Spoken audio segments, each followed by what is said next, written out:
ছাত্র জনতার আন্দোলনে ঘটেছে নানা নারকীয় ঘটনা। তেমনি একটি আশুলিয়ার আন্দোলনকারীদের গুলি করার পর তাদের নিথর দেহগুলো ভ্যানে স্তূপ করার ঘটনাটি। ওই ঘটনায় দায়ী সদস্যদের নাম প্রকাশ করেনি পুলিশ। তবে সেদিন ঘটনাস্থলে দায়িত্ব পালন করা ঢাকা জেলার সাবেক অতিরিক্ত পুলিশ সুপার আবদুল্লাহিল কাফিকে এরই মধ্যে গ্রেপ্তার করা হয়েছে। দাবি উঠেছে মূল অভিযুক্তদের কঠোর শাস্তি দেওয়ার।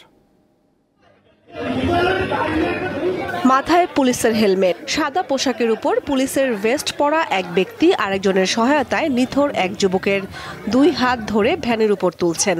ভ্যানের উপর আরও কয়েকটি নিথর দেহের স্তূপ করে রাখা, পাশেই পুলিশের হেলমেট ও ভেস্ট পরা আরও কয়েকজন।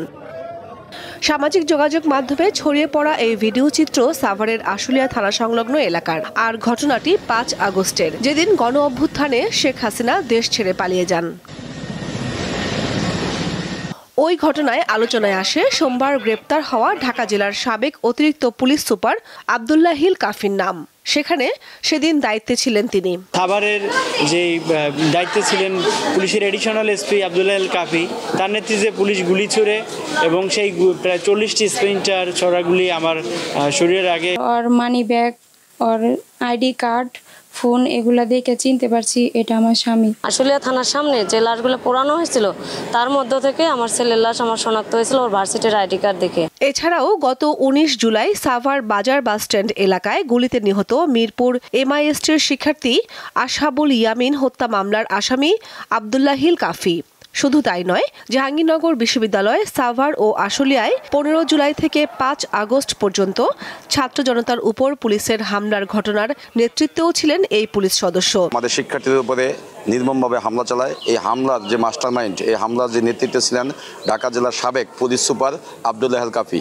এই কাফির নেতৃত্বে যে একটা নৈরাজ্য ত্রাস চালাইছে যে আওয়ামী লীগের পেটুয়া বাহিনী এবং পুলিশ মিলে, বর্বর এই হত্যাকাণ্ডে দায়ীদের কঠোর শাস্তির দাবি জানান জাহাঙ্গীরনগর বিশ্ববিদ্যালয়ের শিক্ষকরা।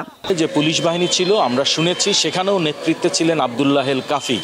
আমরা চাই যে এই ধরনের যারা ছাত্র জনতার উপর অন্যায্যভাবে আঘাত এনেছেন, শ্রমিকদেরকে পঙ্গু করে দিয়েছেন, তাদের দেশের আইন অনুযায়ী যথাযথ বিচার দাবি করছি। ভাইরাল ভিডিওটি পর্যালোচনা করে ঘাতকদের চিহ্নিত করা গেলেও তদন্তের স্বার্থে নাম প্রকাশ করেনি ঢাকা জেলা পুলিশ। সবার সহযোগিতায় মোটামুটিভাবে আমরা একটা পেয়ে গেছি যে কারা কারা ওইখানে উপস্থিত ছিল, কারা এটার সাথে সংশ্লিষ্ট।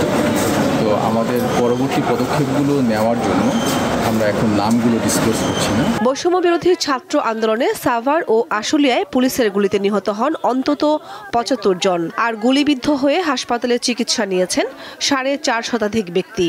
এমনটাই জানান জাহাঙ্গীরনগর বিশ্ববিদ্যালয়ের বৈষম্য বিরোধী শিক্ষার্থীরা। দীপ্ত, বার্তা কক্ষ।